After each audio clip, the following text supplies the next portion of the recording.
Listen, I thought the party was great yesterday. My family and I came and we had one of those delicious hamburgers and Italian cream sodas and just loved what we were seeing around here. Enjoyed listening to some of the conversations that some of you were having with neighbors. I overheard one conversation where somebody asked, well, what church are you a part of? And it was another church in another part of town. And this person said, it's just great knowing that there are other Christians living in the neighborhood. And I thought, what an inviting, incredible opportunity and conversation to have. So thanks for having me. Not that you had a choice, but here I am. And Joel is over at Mountain View this morning. And just as a reminder, we are not competitors, we are partners. And it's great to be with you today.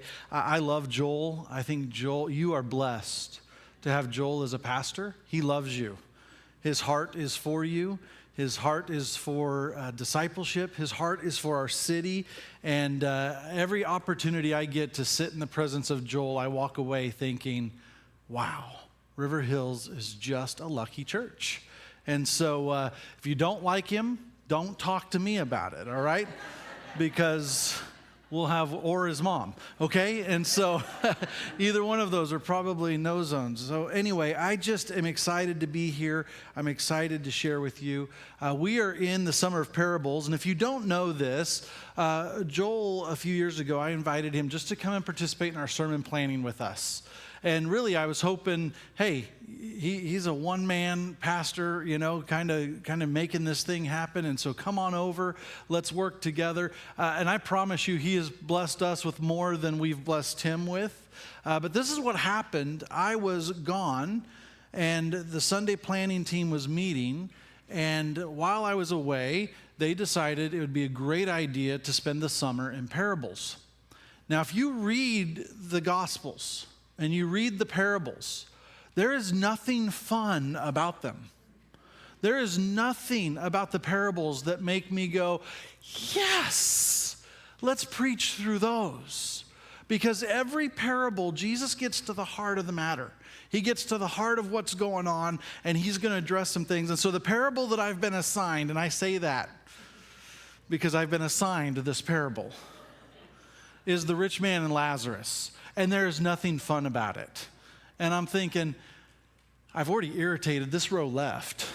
And so if I haven't irritated you yet, give me a few minutes, all right? I promise to offend every one of you today.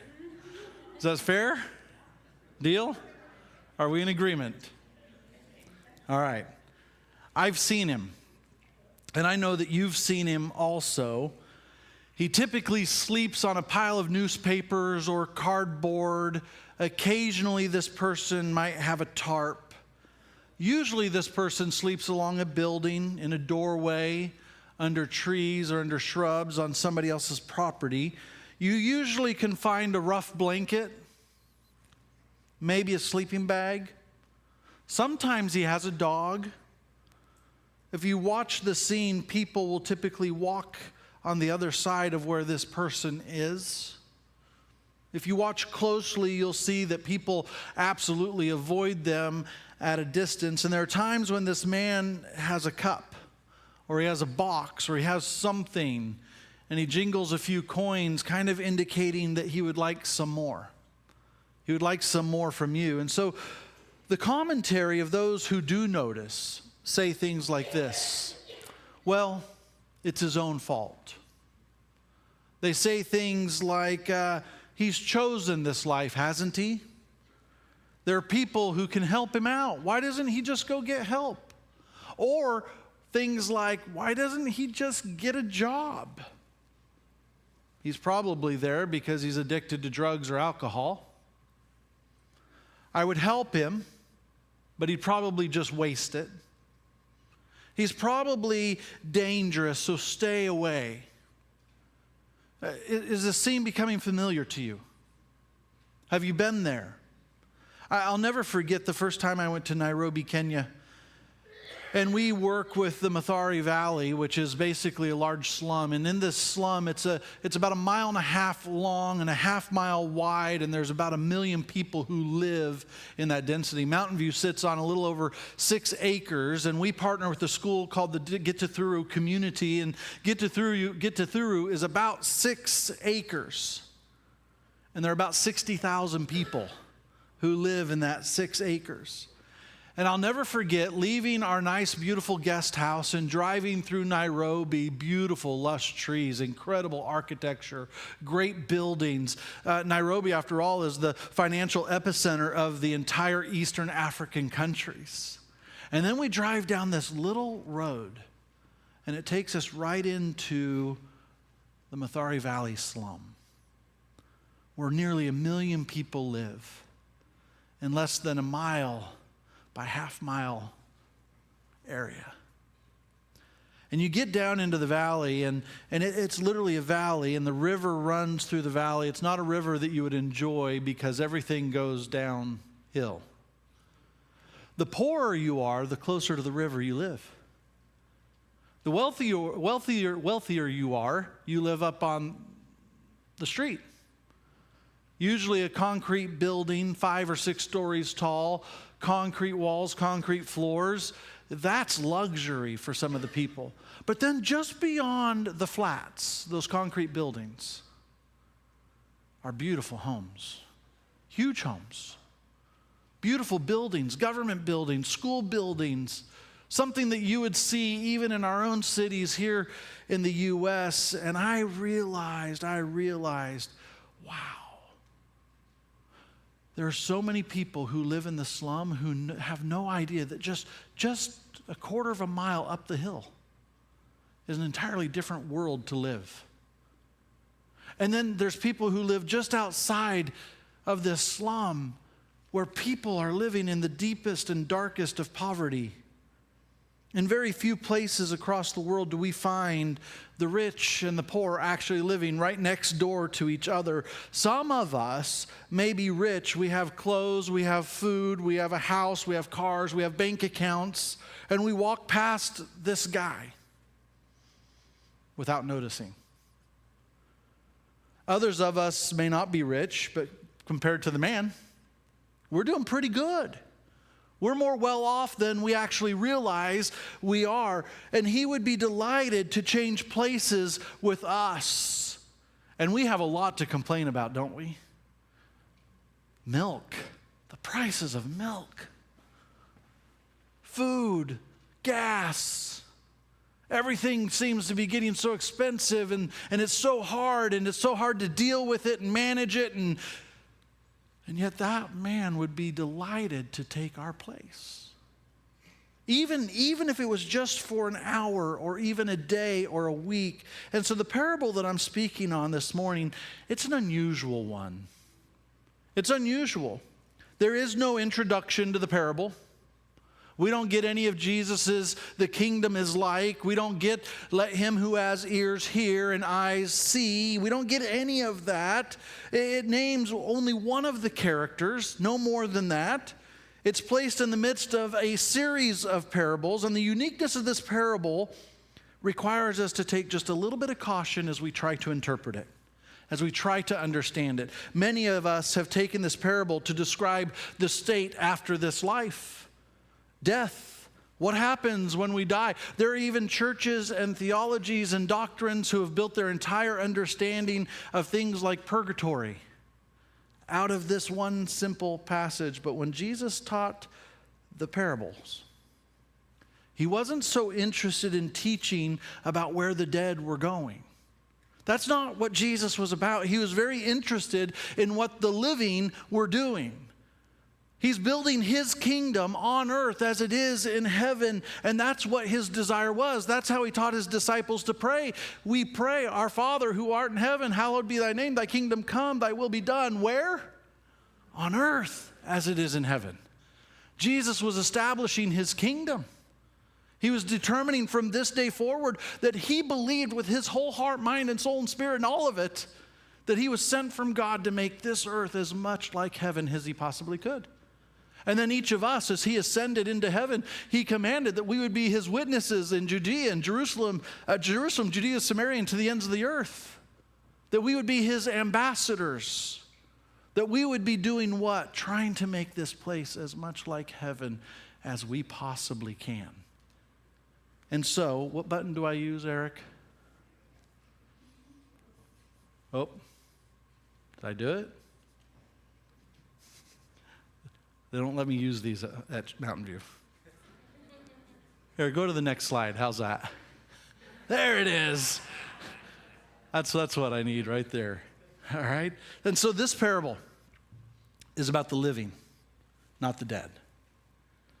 All of the parables are about the living, not the dead. And I think one of the reasons we like to make the parable about the dead, this particular parable about the dead, is because then it's a lot easier to chew and swallow. If we can avoid making it about me here and now, and make it about me there and later, I don't have to change anything about me right now. But Jesus' parables are about what? The living. They're about us here and now. And so if we were to back up and if we were to read what Jesus was talking about, he's talking to the Pharisees, and these Pharisees, they loved their wealth. They loved their prophets. And so let's look at this. Luke chapter 16, verse 19 says this. There was a rich man who was clothed in purple and fine linen, and who feasted sumptuously every single day. Great, right? Pretty simple. We're introduced to our first character. The first character, we don't have a name, but we have what he is. What is he? He's a rich man, right? And all we get is that he's a rich man, that he is proud. He flaunted his wealth, because if you could afford purple, you would certainly wear purple because it was the most expensive of all the linens. It required the most dye. His table was filled with expensive delicacies. It was always filled with plenty of food every single day. And then we read in verse 20, and at his gate, here it is, here's the picture that I just set up for us. At his gate laid a poor man. We get his name is Lazarus. He's covered with sores, and he desires to be fed with what fell from the rich man's table. And then we get this, Jesus could have left this out. That even the dogs would come and lick his sores. And so there we are, introduced to the second character. This time we get his name. His name is Lazarus. These two characters couldn't be further apart. They couldn't be more different. They're totally different from one another. Lazarus is a beggar, a lame beggar, likely carried to this gate every single day, where he would simply beg for even the crumbs that fell on the floor from the rich man. Lazarus doesn't wear fancy purple clothes. Instead, he's covered with open ulcers. And Jesus says that dogs would come and nip and snip and lick those sores. Jesus sets the scene. Then we fast forward to their deaths. And their deaths are as completely different as their lives were. Look at verse 22. The poor man died, and he was carried by the angels to Abraham's side. The rich man also died, and he was buried, and in Hades, being in torment, he lifted up his eyes, and he saw Abraham far off and Lazarus at his side. And he called out, Father Abraham. Always reminds me of the song. Have mercy on me, and send Lazarus to dip the end of his finger in water and come and cool my tongue. For I am in anguish in this flame. And so we can make some assumptions. And the first assumption that we can make is that the body of the rich man was anointed and wrapped and laid in some sort of expensive tomb that probably was owned by his family, or that he had purchased with his great wealth. And yet the body of Lazarus would have most likely been thrown into the city dump to be burned, a literal place called Gehenna. Then there is something odd that happens. Something that we need to pause, we need to explain, we need to try to understand, or at least we need to think about. The Greeks believed this place called Hades was a place a person would go when they would die. The Old Testament was Sheol. This was a place, too, that was very similar to what the Greeks believed. And if you did good, you would be comforted. And if you did bad, you would be tormented.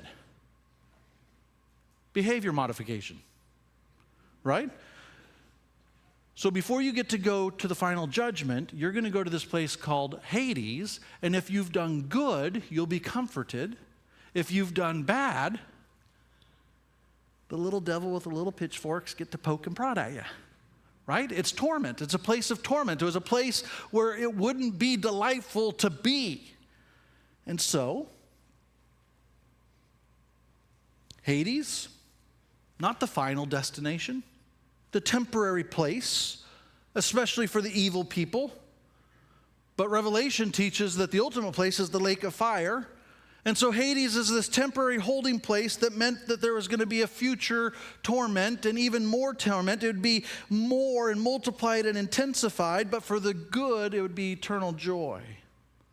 So do you see how we can make this parable about the dead and not the living? You see how all of a sudden we can say, oh great, I don't have to pay attention to the rest of this because this is Jesus explaining to us what's going to happen at the end. And I think for centuries in the church, we've looked at some of these parables and we've said, great, that's for a later date. I don't have to worry about it right now. But let me remind you that the parables are about God building his kingdom on earth as it is in heaven now, not later. Not sometime in the future. And so we read in verse 25, look at this. Abraham said, child, remember that you in your lifetime received your good things. And Lazarus in like manner bad things. But now he is comforted here, and you are in anguish. Have I offended you yet? It's coming.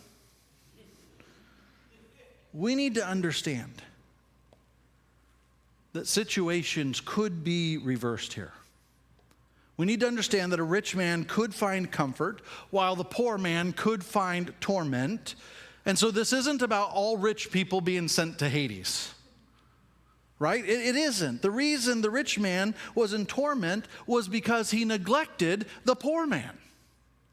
That's the reason. He's not suffering because he was wealthy and because he was rich. He is suffering because he was unrighteous with his wealth. Have you ever known anybody who's unrighteous with their wealth? Have you ever been unrighteous with your wealth? And that's the issue here.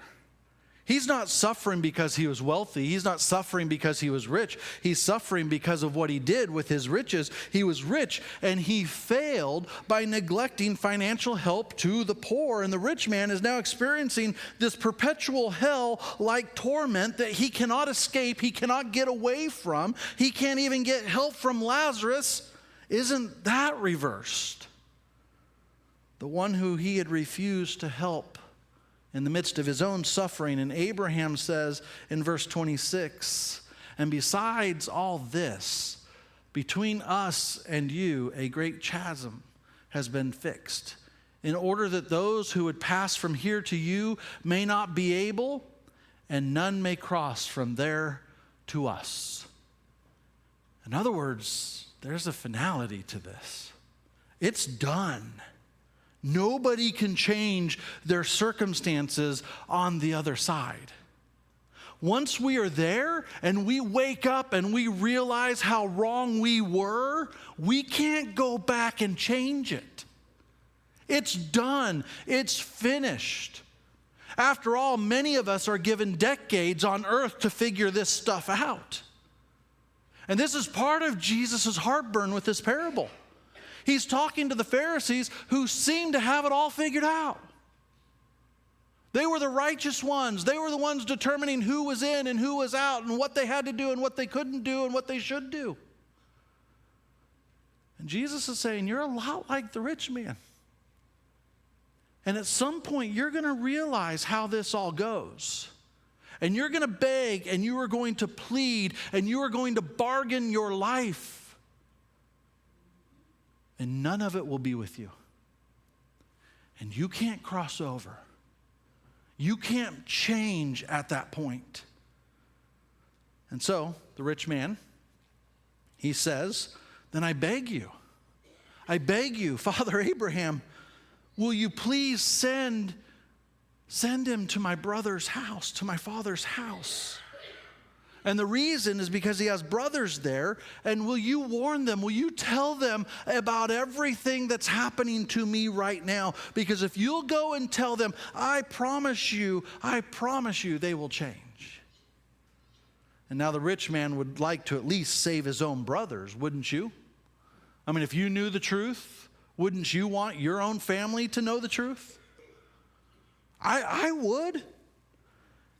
He doesn't want his brothers to make the same mistakes. And so Lazarus can't help his brothers any more than he could help the rich man. So I want you to pay close attention to what's said next. Are you ready for this? But Abraham said, well, they have the prophets. They have Moses. Let them hear them. I mean, the prophets have been preached and spoken, and Moses and David and all of the heroes of the faith, they all knew, they all recognized. And he said, why don't your brothers listen to the prophets? Why don't they listen to what Moses is saying? Verse 30 says, and he said, no, Father Abraham, but if someone will go to them from the dead, they will repent. This is alert.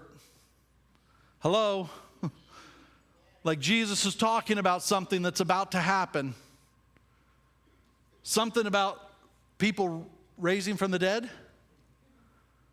right? And he's like, the rich man, hey, if I could go back, if Lazarus could go back, if somebody who is dead could go back and just tell them, that would wake them up. That would surely make them very aware of what was happening. Unfortunately, verse 31 says this. He said to him, if they do not hear Moses and the prophets, neither will they be convinced if someone should rise from the dead. And I think many of us assume Jesus' miracles, they should have been enough. They should have been enough to convince some of the toughest critics. We would assume today that Jesus' miracles would be enough to convince some of the toughest critics against faith.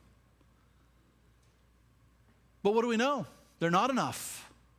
We would assume Jesus actually raising from the dead would convince them all. What Jesus has Abraham saying, he emphasized himself in verse 31. And he says, if someone won't listen to the prophets, if someone won't listen to the miracles, they're certainly not going to listen from somebody who just rose from the dead. They won't even listen to anything else. In other words, Jesus is saying, even my own resurrection is not going to convince some of these people.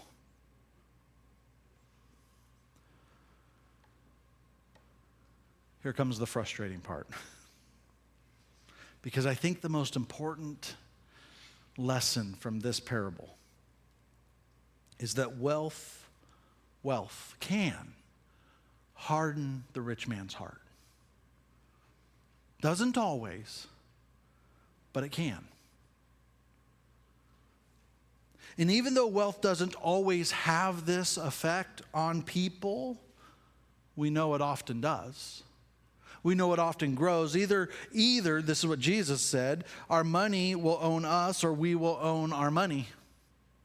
And there's really no other way to look at it. Jesus himself said you cannot serve both God and money. You can't do it. And so the test is not the dollar amount.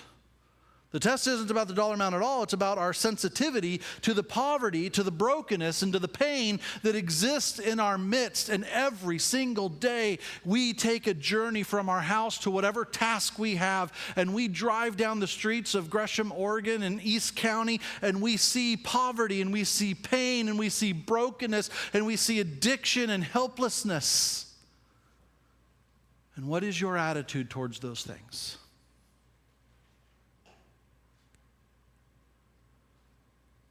Do you drive by those things and scratch your head and say, well, it's their own fault? Do you drive by those things and see those people, those people who are destroying our cities, and think if they just not be lazy and get a job?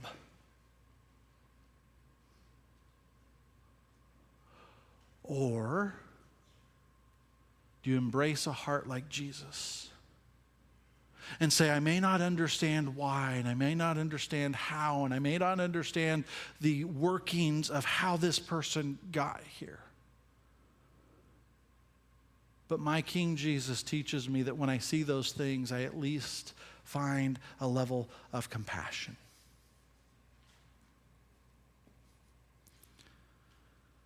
A heart that is unwilling to help others is absolutely a heart unwilling to recognize our own desperation. If you have an inability, and I say this with love, grace, mercy, and kindness, to have a heart, a compassionate heart towards the broken, messed up, wrong things, then you don't understand your own desperation, and you're far much more like the rich man than you can realize. If your heart is hard, there won't be another chance for you to soften it.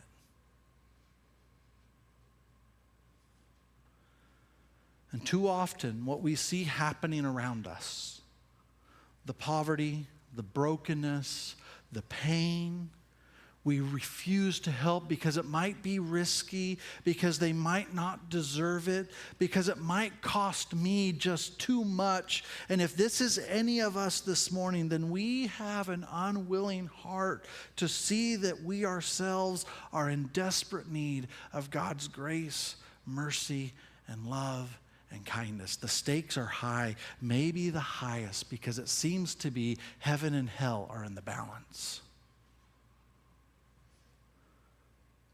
Have I offended you yet? I'm trying really hard. I really am. We'll keep going. I think verse 31 is actually wrapping up several conversations that Jesus had. So look at verse 31 again. Is it there? There it is. He said to them, if they do not hear Moses and the prophets, neither will they be convinced if someone should rise from the dead. This phrase, this is fun Bible stuff for me, okay? This phrase takes us back to the end of chapter 15. Or it should take us back to the end of chapter 15. The parables, remember the parables of the lost coin, the lost sheep, and the lost son? And so a father, he has two sons.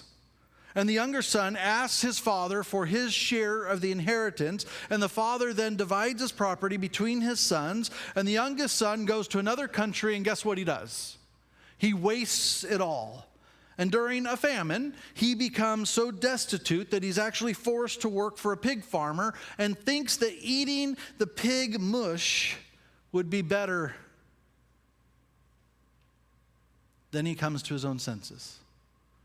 Hold on. My father's servants are eating better than these pigs are eating, than I would be eating. And so he decides to return to his father. And the father sees him from a distance, and what does the father do? He runs, and he gathers the best robe and the family signature ring and sandals, and he puts them on this son. Do you remember what the father said?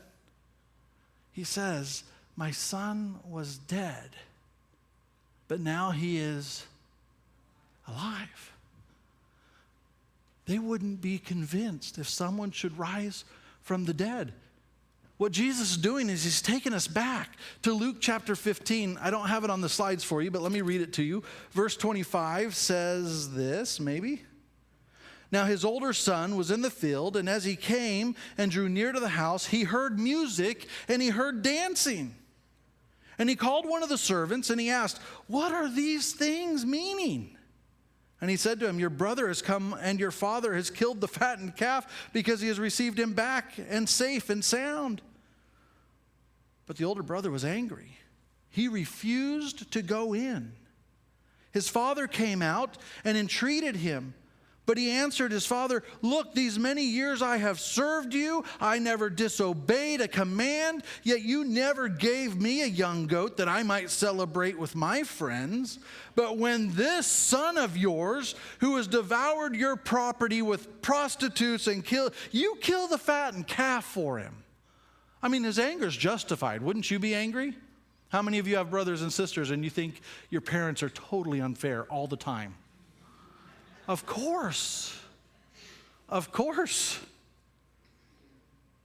And so, he said to him, son, you've always been with me, and all that is mine is yours. It was fitting to celebrate and be glad, for this your brother was dead and is alive. He was lost, and now he is found. And so what Jesus wants us to do is he wants us to have all of this wrestling in our own hearts and minds. He wants us to see what's really happening here. Because what Jesus is saying is neither will the brother be convinced and neither will the Pharisees be convinced, even if someone were to rise from the dead. For this your brother was dead and now he is alive. The older brother in Luke 15 is very much like the rich man in Luke 16. Both of them want to keep the poor, ragged brother out of sight and out of mind. And Jesus has been criticized every single day of his ministry up to this point for welcoming the outcast and welcoming the sinners, the least, the lost, the most vulnerable. And what Jesus is doing here is he's putting all these parables into practice so that we can understand that there is something critical about the future. And as Jesus taught his disciples to pray, on earth as it is in heaven, the time to come, the anticipated future, isn't just in the future. Jesus believed that it is here and it is now. It is right now in our midst, in our presence, within our power. And this is the issue. The Pharisees, they loved their money. The Pharisees loved their comfort. The Pharisees loved their convenience. The way they were treating people was just like the rich man treating Lazarus, unkind and inhumane. And Jesus is challenging the Pharisees to take action, to change their way while there is still time. And if they won't, not even somebody being raised from the dead will do it. Can I just tell you? Our financial management has eternal consequences. It does. Neglect for the poor will have severe repercussions. And hopefully I've irritated you now. But listen, we have a God who is a God who helps. That's who he is. That's his nature. That's his character. When we grasp helping others, only makes sense. It only makes sense when we recognize our own desperate need for a good God, a kind God, a gracious God, a loving God. None of us are above helping people below us. None of us. When I see the homeless, when I see the beggars, when I see the helpless, when I see the hurting, the whole point of these parables is that I should see myself. When I see somebody lower than me, I should see myself. When I see somebody who's entrapped in sin, I should see myself. When I see somebody broken and messed up, I should see myself. And I should see myself having a gracious, loving, kind God who meets me where I'm at in my journey and invites me into a life that is better. And since God helped me in my brokenness, since God helped me in my own despair, since God helped me in my own pain, in my own addiction, in my own pity, I have been freed and fueled to help other people. when you understand who you are from God's perspective, somebody in need, you too will be freed and fueled to help other people. And that is the parable of the rich man and Lazarus. There are severe consequences to our attitudes, to the things we may not speak out loud, but we think. This wasn't planned, so this one's for free. I've learned a lot working with the homeless.